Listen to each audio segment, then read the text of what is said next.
This Kinna speaks about the bittul of the mishmaros of kahuna. Obviously, this is connected to bittul hatamid and shivos of Tammuz, the whole inyan of karbonos. When Moshe Rabbeinu asked the Ribono Shel Olam to appoint a leader in his place, so the Ribono Shel Olam told him, Ad shetitzavuni al bonai, before you command me what to do for my children and appoint them a leader, titzavu bonai olai, tell my children what to do for me. And then came the whole parsha of the Tamid and the Musafim of Shabbos and Yontif. And the Medrash gives a marshal. There was a queen that was dying. She called her husband, the king, to her bedside, and she said, I want you to promise me that after I die, you will treat my children properly. And the king said, before you tell me what to do with the children, tell the children how to respect me and deal with me properly. Very difficult medrash. There's another medrash that the Ein Yaakov brings down in his Haggadah. He says he doesn't know the source of this medrash. The medrash says that the Chachamim were arguing, what is a posuk kolel? Where's the one posuk that encompasses the whole Torah? So one said, Shema Yisrael. The other one said, V'yohavta re'acha kamocha. And the third one said, Es hakeves echad taseh v'boker. And the medrash continues that one of the Chachamim got up and said, Halacha, like the last Mandi Omer. What does it mean? What are these posuk kolel? The tachlis of the Torah and mitzvahs ultimately is dveikus and kiruv to the Ribono Shel Olam. To be doma Hashem, as the Mesilas Yesharim and Derech Hashem say, and in that way be able to have an intimate relationship with HaKadosh Baruch Hu. There are many ways of achieving that. Bichlos. Shema Yisrael is through emunah, seichel.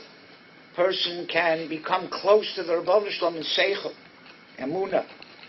V'yohavta re'acha kamocha, v'mitzvahs beinanu lechaveru, beinanu lemocho, klal gadol b'Torah, mitzvahs are tzadsa, says the Marsha. Mitzvahs give you a connection to the Ribono Shel Olam. But the most direct way of having a kesher with the Ribono Shel Olam is karbonos. As korbani lachmi, Shamshul Poel Hirsch and others say, korbani, if you want to get close to me, if you want to have that dveikus b'Hashem, lachmi, some learned, and it's Siv and others, lachmi, just like lechem, connects the body and the soul, so too the karbonos connect the Ribono Shel Olam to Klal Yisrael. Rav Shamshul Hirsch says a different idea. Lachmi is take every physical, material thing in the world and dedicate it to the Ribono Shel Olam and serve him with it. Li'ishai, says Rav Shamshul Hirsch, in order to do that, you have to do it through the Eish HaTorah, through the purity of Torah and the light of Torah. Torah has to guide you in how to dedicate everything to Hashem. Reach nichochi, and if you do that, then that brings tremendous nachas ruach to the Ribono Shel Olam and is the purpose of life. Moshav Matityahu says when it comes to karbonos, bringing a keves represents the fact that we are part of God's flock. A par takes all of human endeavors, like the par works and produces all of our human endeavors, and we dedicate them to Hashem. An ayil goes in front of the flock. It's a dugma. It's a representation. It's a model for all the rest of the world. A mincha soles and shemen is to take all the gashmiistic things in the world and dedicate them to Hashem. And Niskei Yayin is that all this dedication could be a yoke, but it's not. It can be tremendous simcha to be able to live a life like that. And with all of this, we always bring a seir for a chatas, because we never reach the ideal. We're always striving towards the ideal, but there's always something missing. So we bring a chatos to be mechaper on that which is missing. And all of this is tamid. That is the most direct way of having that kesher with the Rabbanu Shalom. What is the purpose of a manhig? Why did Klal Yisrael need manhigim? Because the manhig reminds them that there is a shepherd, and the shepherd is the Rabbanu Shalom. Except they need a physical manhig to remind them of that. So before you command me what to do to Klal Yisrael to appoint a manhig, make sure they understand the purpose of the manhig, that they want to get close to me, they want to have a relationship. Then the manhig will be successful. Same thing with the Moshav. The king told his wife, you can command me to take care of our children, and I'll do it because I have to. But if they create a relationship with me, then I'll be doing it for a different reason. I'll be doing it because I have a relationship with them. It's much better. Bisman Hazeh, we don't have korbanos, but we have tefillah. And tefillah comes in two ways. One, the dynamic tefillah, just like the korban, korbani lachmi. It connects all of the worlds, the spiritual world, the physical world. Like bread connects the body and the soul. That's one kind of tefillah. But Chazal say, miyom shenechra beis hamikdash, ninalu shari tefillah. That kind of tefillah has been minimized. It's not completely gone, but it's minimized. But shari dmos lo ninalu, shari dima lo ninalu. There's another kind of tefillah. A tefillah that's not dynamic, but just the opposite. Tefillah where I come to the Rabbanu Shalom, I say, Baruch atah Hashem. You, Rabbanu Shalom, are the source of all bracha, not me. Atah, it's you and not me. That's why when we say Baruch, we bend our knees, as if to say, I don't have a leg to stand on. And when we say Atah, we bow, as if to say, I'm nothing. It's you. But when we say Hashem, we stand up straight. Why? Because without you, Rabbanu Shalom, I'm nothing. But with you, I can stand up straight. That's the kind of tefillah, the passive tefillah, where you say, Rabbanu Shalom, Rifa'enu Hashem, I'm not asking. I'm making a statement. If you heal me, I'll be healed, and if not, I can't be healed. And so too with all the other tefillahs. How important is tefillah, and how do you have to do it properly?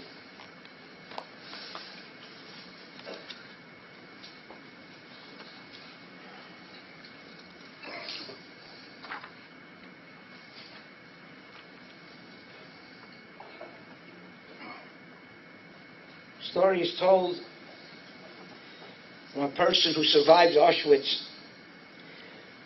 One day he was clearing one of the women's blocks of its garbage.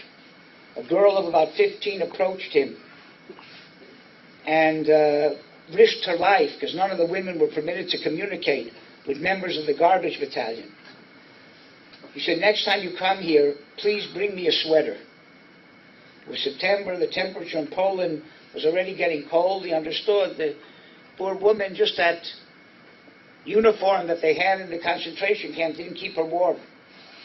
So he scavenged around, finally found a sweater, was able to get back into the women's battalion, give her the sweater. She started crying. So I didn't ask for a sweater, I asked for a siddur. And I won't even take the sweater, because then you'll think that you at least did something for me. I need a siddur. Rosh Hashanah is coming up. We don't know the tefillahs. And we heard in the men's barracks there are siddurim and machzorim. Bring me something that we can daven on Rosh Hashanah. That's what's important to a person who appreciates what tefillah is.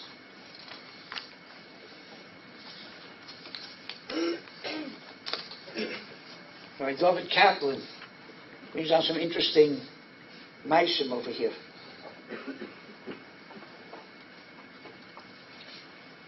Yechezkel Abramsky would invest such tremendous energy in his davening that he'd be totally drained by the time he finished. A Talmud once saw him exhausted after davening. Would the Rav like me to bring him something to eat so he can regain his strength? It won't help, Rav Abramsky answered. Why not? The Talmud persisted. Because making a bracha also takes energy. So if we put our energy into tefillah and bracha the way that Rabbi Yechezkel Abramsky did,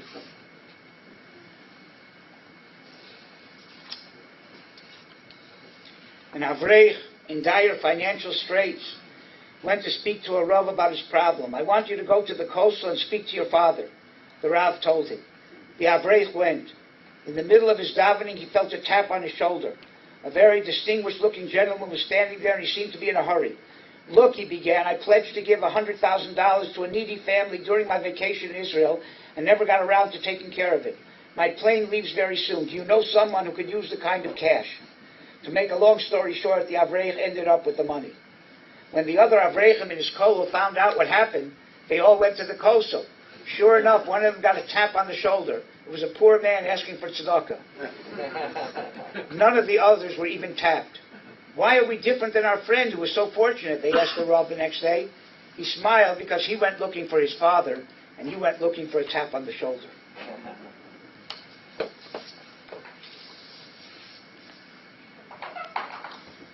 Rav David Feinstein was the great-grandfather of Moshe Feinstein. He was employed by a goy. One of the preconditions of the employment was that Rav David would have time off every day to daven. As time went by, the employer started getting frustrated that the Jew took time off every day to pray. One day, while Rav David was in the middle of Morah Asra, the goy snuck up behind him and shot a bullet over his head. Rav David was so completely absorbed in his davening that he didn't even flinch. "You're lucky you didn't move," said the goy with a mixture of malice and admiration. "If you had, I would have used the next bullet to kill you. Now I see you're truly a God-fearing man, and you were really praying."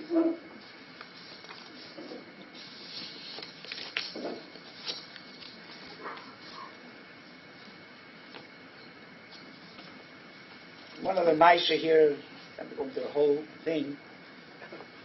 A little boy said that he was waiting in the Seder for the part that it says, "Vanitzak el Hashem." He said his Rebbe had told him a Maisa that happened, that a person was in dire straits. He was threatened that if he couldn't come up with money to pay for his rent or whatever, that he'd be pushed into jail. And when it came time in the Seder for Vanitzak el Hashem, he said it with such great kavanah that miracles happened. He was able to get the money for the rent or whatever in a miraculous way. And this little boy said he heard this Dvar Torah from his Rebbe, and he was kept asking, "When are we going to get to Banitza?" And finally, they told him, "Now's the time." Gabriel put down his haggadah, stood up on his chair, and closed his eyes tightly. Mr. and Mrs. Silver could see tears rolling down from the corners of her son's eyes. Their eyes, too, filled with tears. Soon Gabriel was sobbing loudly. "Please, Hashem," he cried, "make my mommy all better. I need a mommy. Please take her sickness away." He covered his face and stood there for a very long time. This is what he heard from his Rebbe, that if you have kavanah by Vanitzak, that the Rebbeinu Shalom will give you Yeshuos. The rest of Pesach passed quickly. After Yom Tov, Mrs. Silver returned to the doctor. For the first time since she had taken ill, the tests showed that things were improving. The doctor was shocked. He could not understand how the situation had changed so drastically. But the answer was that a boy who believed that his tefillos could help, the Maisha, then the tefillos can make Yeshuos in Yiflos. Say this Kinna, Eicha Yoshva, and remember the concept of korbanos and the concept of tefillah.